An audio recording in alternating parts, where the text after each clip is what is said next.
Hi, it's Tolstoy here. Um, I want to show you my web application I did a while back. I was extremely hesitant to make this video because I didn't want to make it public initially. Because you will see later, it's quite a powerful tool which I made there over the last year or something. My last change, as you can see here, was done in February. The application is called TREP. I forgot what it means. Tolstoy's whatever. 09 beta. So it never actually reached anything else than beta status.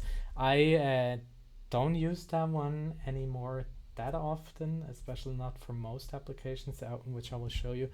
But sometimes I will use it for different things. Okay. So first thing first, this is a Flash dumper. Thanks to Pascal for that. There's my name on it, Tolstoy, which you might not be able to pick up, doesn't matter.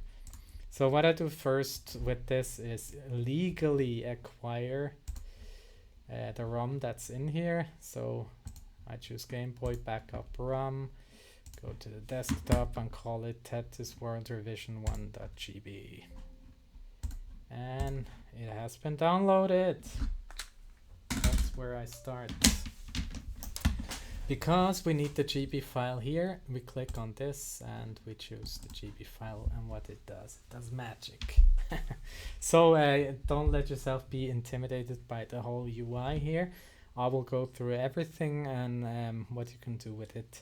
So my initial idea was to have a web application where I can put in a GB ROM, depict everything in hexadecimal, all the addresses, and also make them changeable so I can change values and then download the ROM again. So that's what we have here.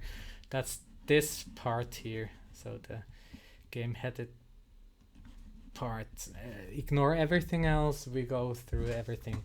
So that contains all the addresses on the ROM. That's a lot of them, and you can see the first 100 or 100 or 1000 addresses. I forgot. They are blocked. These are the header addresses, which I might unlock again. I don't know why I locked them. So if you have an address, you can see 01E3 would be this address, which has the value FE, and you already see you can click in there and change the addresses, and it will be depicted in green. And it will also show in the lockdown here, address blah blah blah blah was changed from FE to 66. So maybe let's change it back just to have the ROM as it was. Oh wait, let's change it back. So we have a header checksum and a global checksum, which are needed for the ROM to be valid. Certain emulators might need the correct values in these checksums, otherwise it will be rejected. So this will be done automatically. So how they work, the header are the first 100 addresses or so. They will be the values inside of these addresses will be summed up, and only the last 2 digits hexadecimal give you the header. Checksum, the same thing over the whole game, and the last 4 is the global checksum. So if I 16BF, that's the typical Tetris ROM. If I change it to 66, of course the global checksum will be changed, but the header checksum remains the same. And if I change it back, it will have the 16BF that we expect from Game Boy Tetris. Actually, this tool only at this point accepts Game Boy Tetris, so I could extend it, but I will not, because I already invested so much time in this, and I don't use it anymore that often. So you can change values here.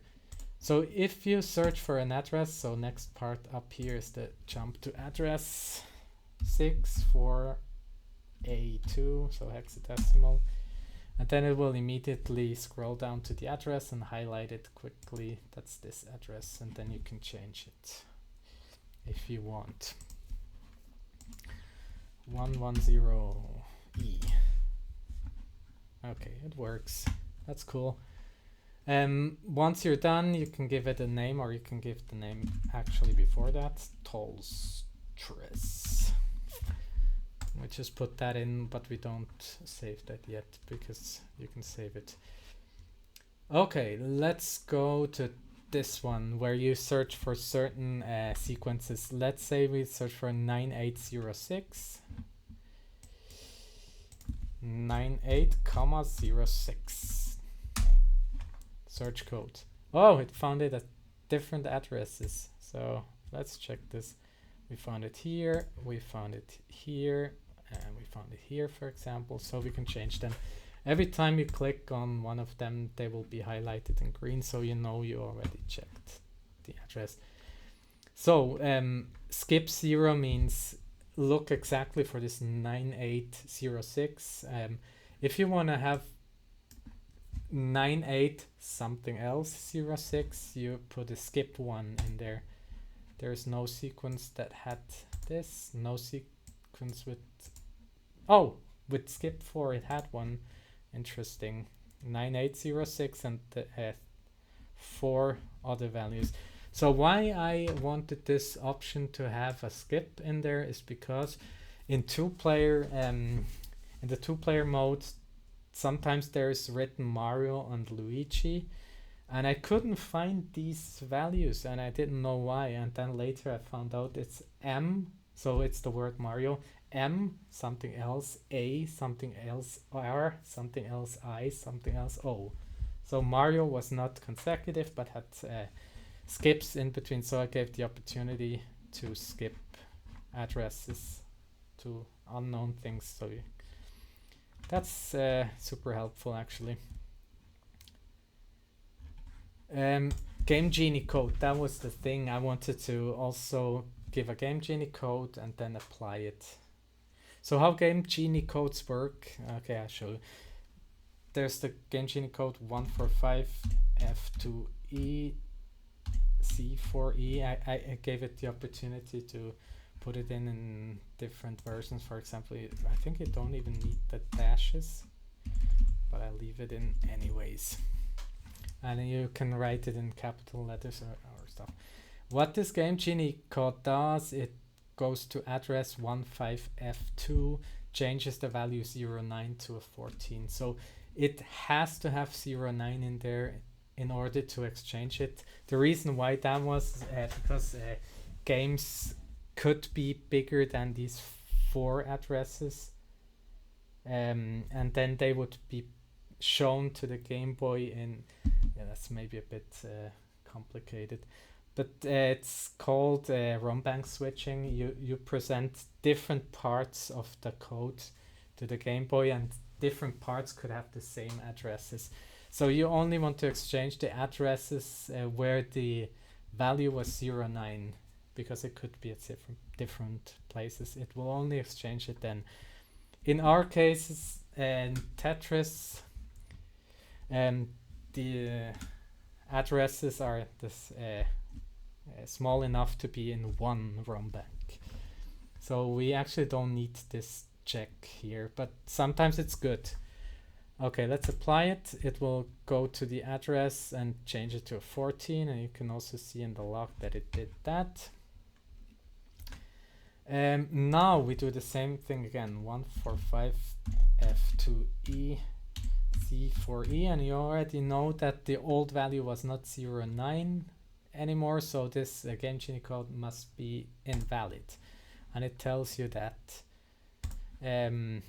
If you wanted to change it, you could still go here to this address and change it manually, or actually the Game Genie code, the connection between the Game Genie code and the address, old value and new value, is a bit complicated, and I forgot how it works. It's something with bit stuff that's shifted and whatever not.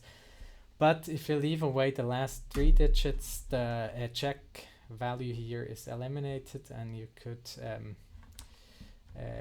change it no matter what, like this. So let's do this, 55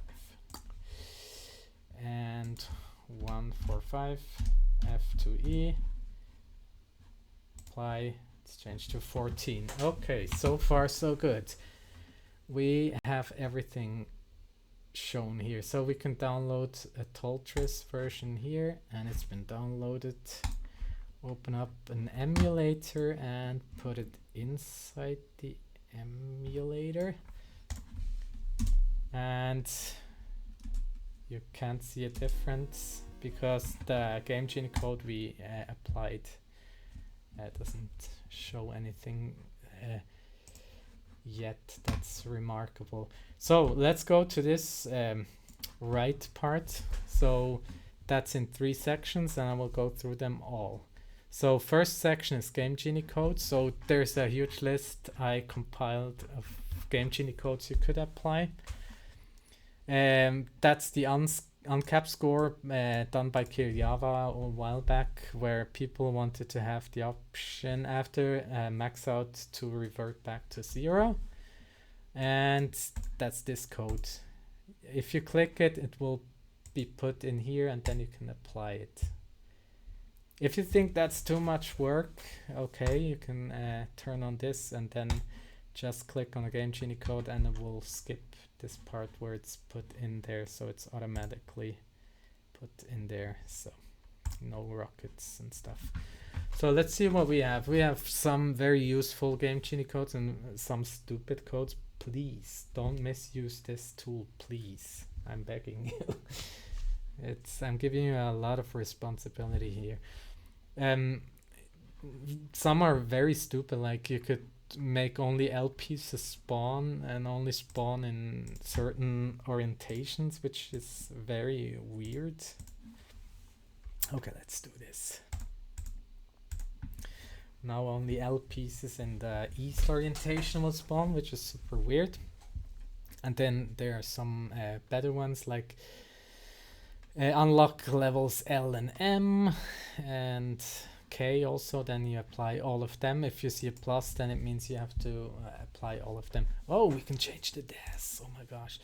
DAS delay, we change to 7. So DAS to the left is not the same as to the right. But if we change here, the delay and the auto repeat rate, it will apply to both, but you couldn't change them individually. Once you change that, you want to apply all these ones. So you can also change, for example, level 0 speeds to level L speeds and apply that. So now we have quite a messed up Tetris version already.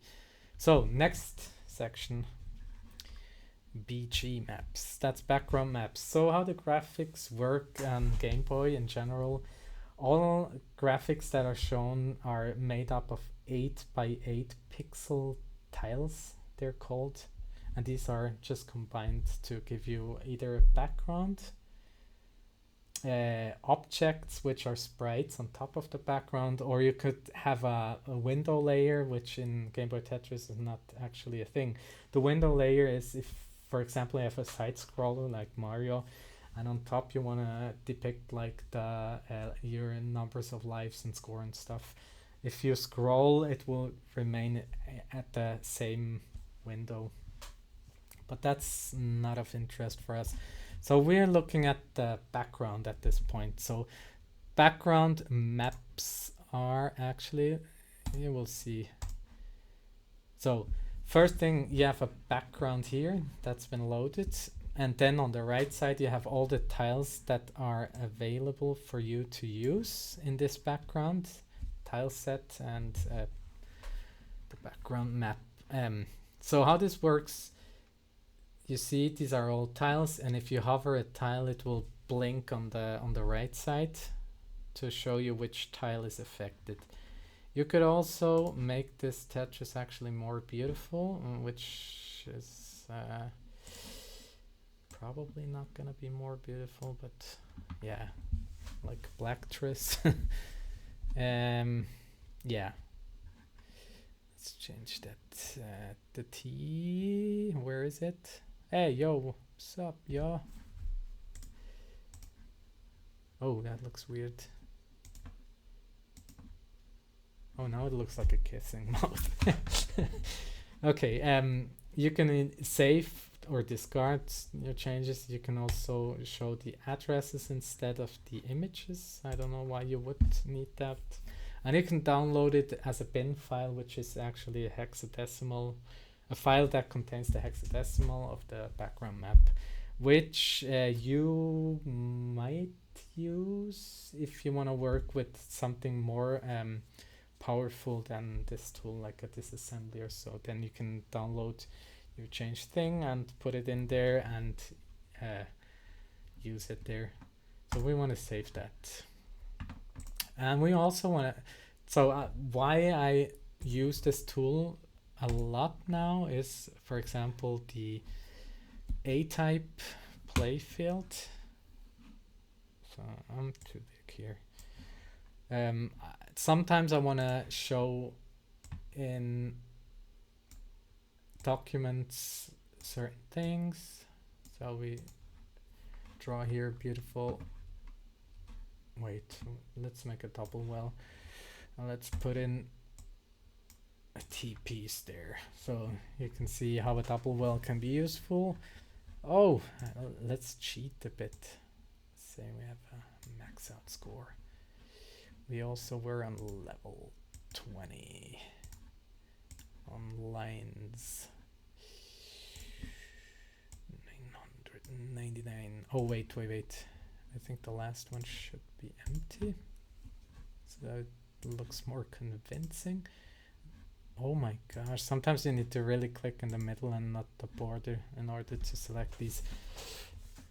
Yeah, 999 lines. Oh, that's super cool. Let's put in one of these babushka dancers. And let's be crazy. Oh my gosh, I didn't click it properly.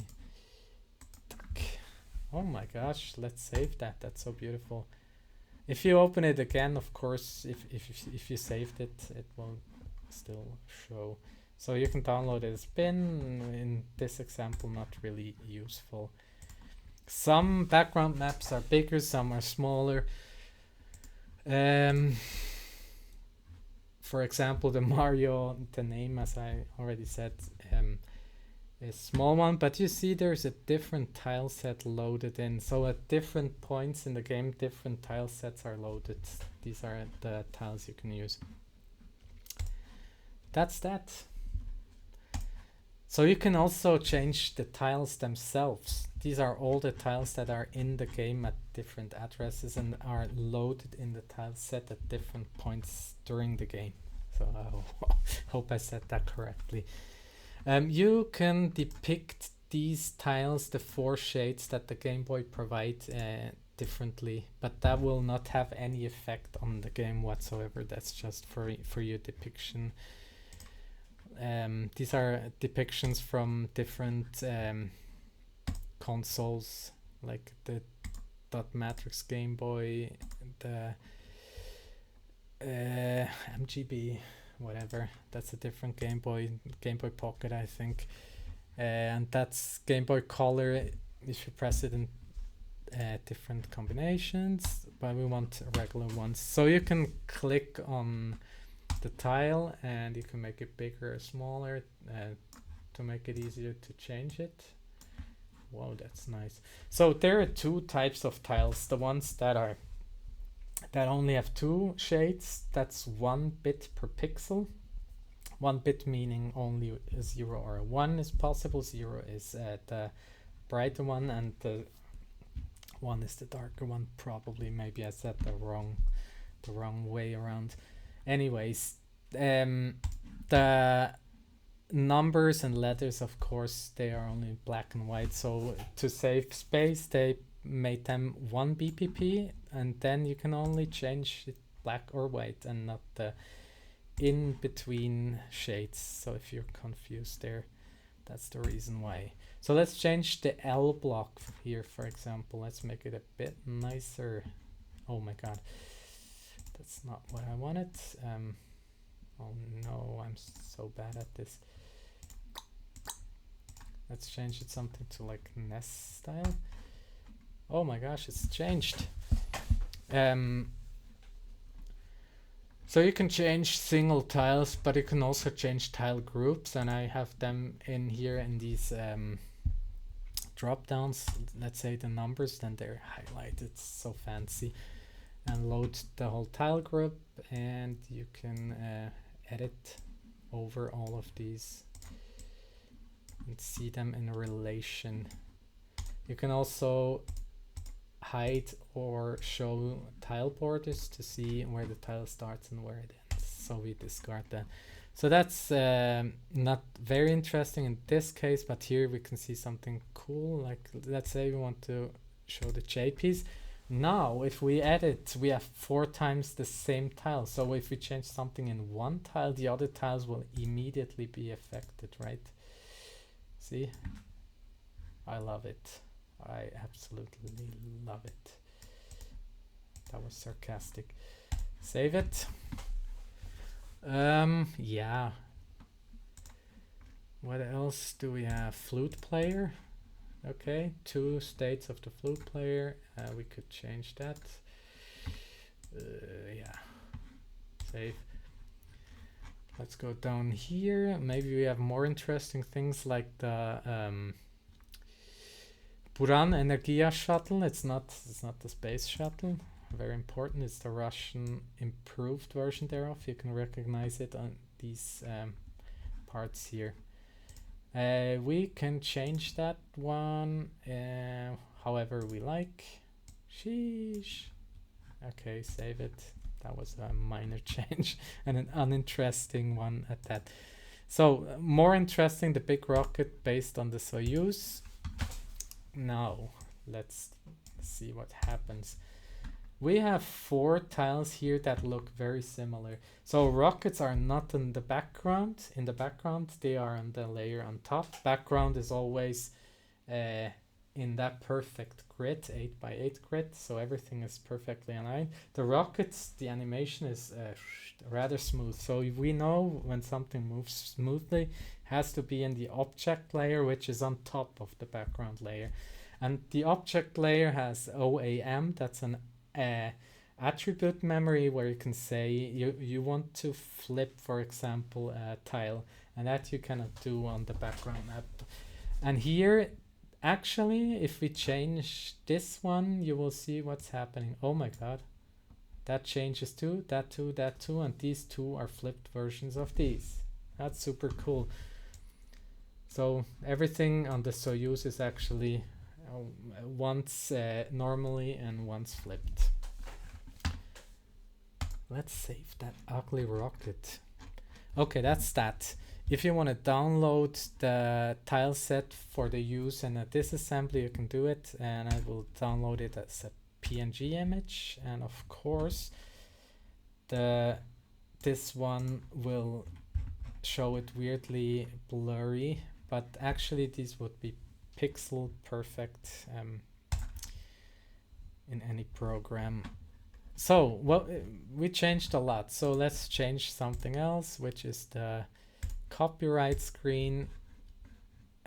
That's not very nice thing to do, and probably not very legal to do, actually. Oh my god. It's just for demonstration purposes, you know that. I would never do something illegal.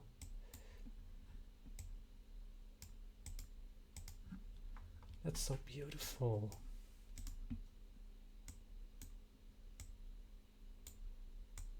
Tulls.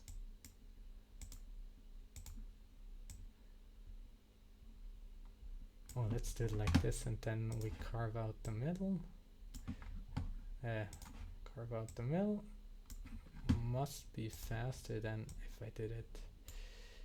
Oh, you need to click it correctly in the middle. That's sometimes a bit annoying, but quite honestly, I did it for free for you to use, so no complaining. Tolstoy. Save changes. And now the moment of truth. Save it. We download it. Put it in the emulator. Oh my god, it worked. It worked. We have created a game. Oh my god, that's so beautiful. Oh wait, do you remember level 0? Super fast. Also, the background map of the playfield I changed. So if you clear a line, actually, the playfield is redrawn at that point. Before it's not redrawn. The falling piece is an object. Once it hits the stack, it's background. And then everything is redrawn. So that's super confusing right now. Can we clear a line? Okay, I really want to clear a line. Okay. Sheesh.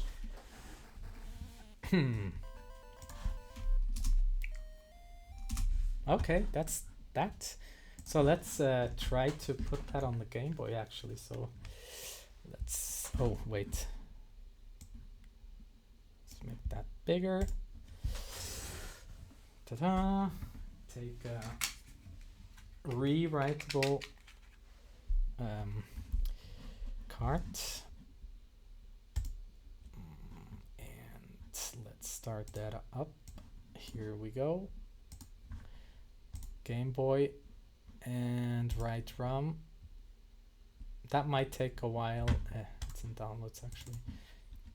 That might take a while because it has to erase the old game and then put it on, but usually it should take around 15 seconds or so until we have it on here.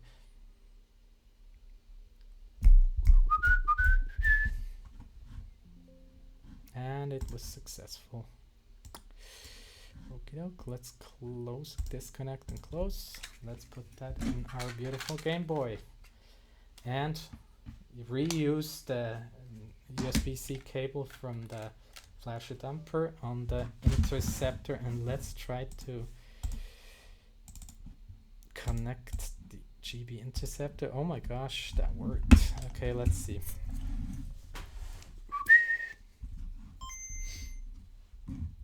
Oh, we created a game quickly as heck.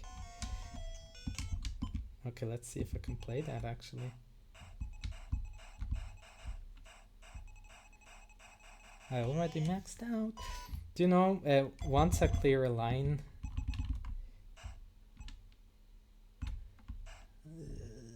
that's difficult to see.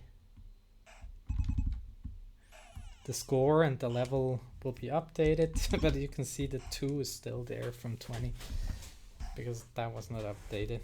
So, and of course the babushka is still in the next box. Okay, that's it. Thank you for watching. So if you want to use that tool, please don't use it for stupid stuff. It was not meant for that. Oh, something else I wanted to show you as a bonus. Okay, that's gonna be interesting. I also have something in the works, which is this one. Oh no, that's bad. Too bad. Okay, doesn't work. So you have to wait for this one. You have to wait for this one. Let's be tuned for this one. So thank you for watching.